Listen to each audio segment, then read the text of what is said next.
Hi everyone, my name is Ryan Thompson and I'm one of the solution engineers here at N2WS. In today's tutorial, I'll be teaching you how to run backup scripts on your Linux instances.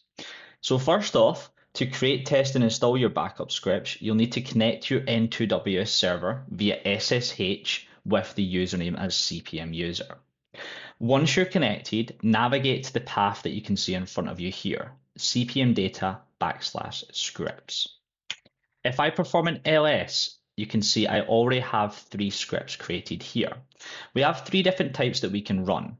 A before, which runs before the snapshots have started, an after script, which runs after all the snapshots have started in the policy, and a complete script that runs after all the snapshots are finished.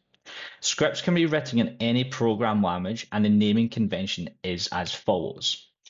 It's the type of script, so it's after, before, or complete, the name of the policy in N2WS, so mine's is Linux_servers, and then it's the file extension. So in my case, .bash, but it can be different in different program languages, okay?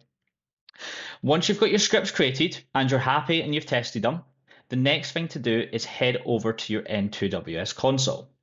There's one extra step we need to complete. Navigate to your policies area and select the policy in which you want to enable these scripts for. In my case, it's Linux servers.